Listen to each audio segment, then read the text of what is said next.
We're here in the Asus booth with some more exclusive NCIX Tech Tips content. Check this out. This is the Raider Express from Asus. This is an ROG product. It is an SSD. It runs on a PCI Express 4X interface. And the first time we showed you this was actually at CES this year. But Asus was not willing to tell us anything about it. They had it sitting there, they had it running in systems, they wouldn't even let us look at the back of the device in order to see what kind of flash chips they had on it, and I can tell you why, because since then, it's probably changed. It's got a couple of SandForce controllers on it, as well as the latest 19 nanometer Toshiba toggle NAND, and it's got some pretty interesting little tricks. So if you look in the back here, you can see that they have a hardware switch to go between legacy boot mode and UEFI boot mode. What that means is when you're on a non-UEFI motherboard, you're going to get compatibility, and when you're on a UEFI motherboard, you're going to get extremely fast boot times. Now, the only problem I have with my personal RAID configuration, which is an LSI RAID card with 8 SSDs wired up to it, is that it actually takes me longer than a hard drive to boot, because the RAID card takes so long to initialize its OS, and it's not natively supported by the motherboard itself. So check out this demo where they've got an OCZ Revo Drive product versus the Raider Express. Now bear in mind that the demo is accelerated, so you want to watch the timer under these products. But this is the benefit that you can get on a supported platform. Now, Asus has done a lot of validation on the last 4 platforms from both Intel and AMD to ensure that if you add a Raider to your system, you are not going to have any difficulty. So you can see, even compared to other SSD-based solutions, a lot of the time that it takes to boot up has nothing to do with the speed of your storage device, but actually more to do with the speed of initializing it in the first place. This feature comes by default. It comes bundled in the box with the Z87 Deluxe Dual, but you can also buy it standalone. This is the Asus NFC Express. It's a little box right here that supports near-field communication. It uses USB 3 super speed to connect to your computer, and it enables a couple of different functionalities. So number one is you can use the included tag. It comes with one of these to sign into your computer. You can also use it to quickly launch applications. So check this out. On the screen above, I'm holding their live sports one. Go ahead, put that there. All of a sudden, now you can see we've got access to our webcam, which is of course desirable because of the attractive people behind me.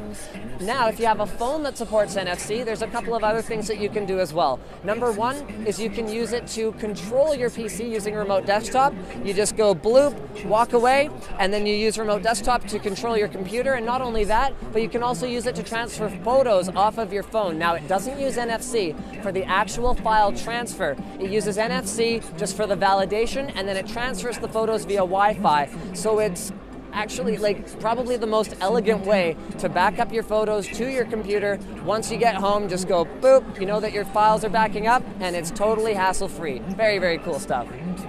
We're here in the Asus ROG booth, where it was brought to my attention that we missed some pretty important stuff before. So you're all familiar with Asus's headphones and headsets. They've got the Vulcan ANC, as well as the Orion and the Orion Pro. These are great complements for their Zonar series sound cards, but, well, a natural progression might be true gaming grade peripherals. So there's a couple things on demo here. Number one is the ROG GX 1000 Eagle Eye mouse. This is a gaming grade mouse that actually, the first time I picked it up, it felt quite heavy, and I wasn't 100% certain about it, but then I so I touched it and I went, oh, this is cool. This is one of the most elegant systems I've yet seen for a removable weight system. So you've got up to 5 different 5-gram weights that you can put in or take out of the mouse. You've also got 6 fully programmable buttons. So there are 3 on the side. This is where I personally find them most accessible.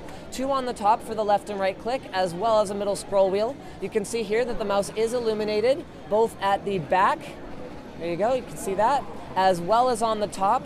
So the scroll wheel illumination doesn't do anything, but these ones right here indicate the sensitivity settings. And this one is going to be available pretty much immediately. It's got a couple of different colors you can get it in, so more like a silver armor finish, or more like kind of like a dark knight sort of black finish. And this one right here is pretty cool because it's totally a prototype. This is not finished at all. This is the ROG Armor keyboard. As you might expect, it's using Cherry MX switches like any serious gaming keyboard should be doing these days.